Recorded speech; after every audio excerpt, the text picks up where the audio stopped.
Okay, hold up a second. All right, yo. So I'm trying a new mic here. I just bought a new mic for when I record in the car so it doesn't sound like I'm recording from somebody's toaster. So hopefully this is better. Let me give this a little test.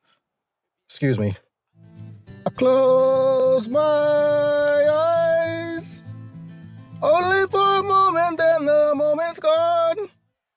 All my dreams pass before my eyes with curiosity. Dust in the wind. Oh, shit. I can't hear this back yet. I'm going to have to check that out later. Anyways, so I don't have a proper topic. I just kind of be testing the mic, but there is something I want to talk about real quick. Kind of what I started in the last video, which had the toaster quality audio, and it's believability in the ring. In fact, you know what? Top 3 most believable wrestlers in the ring right now for me. Because believability, as much as people like to ignore that, that is very important for me. It's very distracting when stuff's happening in the ring and it looks too bad. I'm going to give you an example right now, and then I'll name the 2 others. One of the most believable in the ring right now from, we'll start with WWE. We'll just do WWE for now. And his name, actually, you know what? I'll do it this way. You know who I don't buy?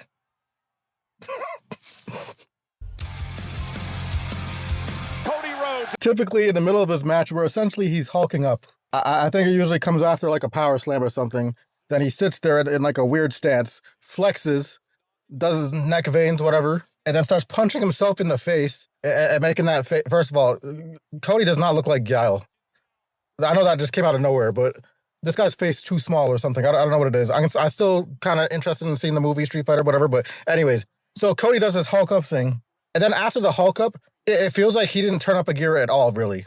Cody's not explosive enough for me to buy any of that, is what I'm saying. Because it doesn't help that his movements are awkward. I don't know if I'm the one seeing this. Cody moves like he's from like the 1920s or something. I don't get, like, Cody moves like he says, she, after every sentence. I'm going to bounce off the rope, she, and then hit you with the Cody cutter, she, and hopefully you don't kick out, she. A perfect example of this is when you saw that, remember that sequence a while back? I think it was on SmackDown. It was Cody Rhodes versus Carmelo Hayes. And they went for that spot where it looked like Cody was probably supposed to Cody cutter this guy midair from opposite sides of the ring. And then it was just air ball, nothing but oxygen. And then they tried that spot again later, like on a different show with Javon Evans and Mr. Iguana. Like, they want to hit that spot so bad. I don't know why, but anyways. So if you notice in that clip, I'll play the clip if I have it. They both start out at the same time. They're obviously on the same page. But for some reason, as soon as they start running, Cody takes like a first half step before he actually starts running. Meanwhile, Carmelo Hayes is already gone and practically on the ropes that he's about to bounce off of. So then Cody ends up being late. Anyways, Cody just doesn't do it for me, she. But you want to know who I think is very believable? Ilya Dragunov. That's one of the reasons why I like Ilya. This past, at the time of this recording, past SmackDown, it was Ilya versus like Ciampa. They were hitting each other pretty hard, and I like that. Now, you probably have to have some kind of gentleman's agreement backstage before you go into stuff like that, because in WWE, it seems like if you go medium hard, motherfuckers start crying, talking about, I'm going to give you a receipt. But I do appreciate when 2 people go in the ring at it, and they're going pretty hard, because it looks good. In my opinion, there are certain things that you shouldn't do in the ring if you have to be too protective about it. Even stomping. Somebody will be on the ground and like just a regular stomp, people will like go so soft with it that it looks terrible. Like, I promise you can stomp somebody harder than that on the thigh and they're not going to get injured or something. So I don't understand. But anyways, I guess it's just working relationships with certain people and dynamics and whatever, blah, blah, blah. Another example of this is Cena's 5-knuckle shuffle where he doesn't hit the guy at all. It's like, dog, you can hit a 5-knuckle shuffle on somebody. Like, it's not, like, loose fisted, whatever. It's not, it just looks so bad. But yeah, Ilya Dragunov, I hope this audio is good. I'm sitting here screaming. This might be loud too. I'm screaming. This thing's like whatever. Anyways, Ilya Dragunov, the intensity, this is what it's about. The explosiveness and intensity makes for a more hype match. And he doesn't really have to hulk up either. Although his build up to the H-bomb is pretty hype. H-bomb itself, it looks hard as hell. That's another thing. That shit, nah, you don't get it. So Ilya would be my number 1 for believability when it comes to intensity. And he's also good at selling like exhaustion and shit like that too. Whereas Cody, like I said, on the opposite side of the spectrum, it's like, it just looks fake. It looks too like orchestrated or rehearsed. I don't know.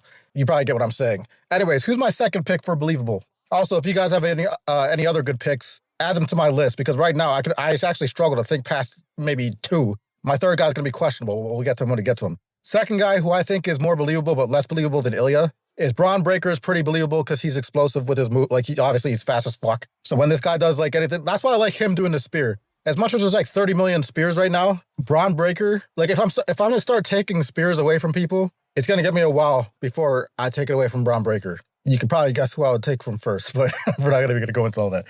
Anyhow, so Braun Breaker is good because he's fast and he's legit. You know, he's explosive, like I said. Third person, this is where I struggle, but I was kind of thinking Bronson Reed, but that was more from the perspective of when he's hitting his tsunami. Like, it does look like he's actually, like, not being careful, which looks kind of scary, but he's hitting it nice. And, like, his Death Valley driver and stuff like that. Questionable pick because, like, it looks good, but it's not quite on the same level as, like, the first two examples. Is there anybody that I'm missing? Somebody let me know, please, because I cannot think. Other people I like, actually, here's a question. Do the women have anybody who can do this? Because right now, my first pick isn't even from, like, what's it called? The main roster. Like, I was looking at Callie Armstrong, but I think is her name. The people calling her the Bianca clone or whatever. She runs the ropes pretty fast. I think that it's more of that I'm seeing than anything. But there are people, for example, Bianca Belair. Charlotte Flair was rating who's like the strongest, the fastest, and whatever, blah, blah, blah, in the company for the women. And I forgot that Bianca ran track. Because when I watch Bianca in the ring, she doesn't necessarily look like she's running too fast. Like, Bianca probably is legit the fastest if you're, like, talking 100-meter sprint, but, like, in the ring, it doesn't really translate. But that could just be because it's not really needed. Like, I've seen other people look faster in the ring. Intensity levels, too. Like, people, what the fuck? Sorry, somebody's dog is just on the loose and started chasing a rabbit. What the hell?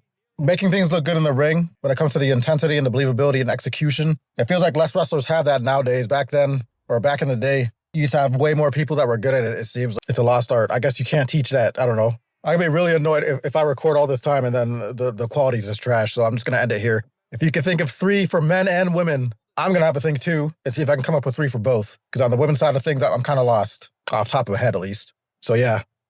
Toxic Thunder. And we out of here, Sheen.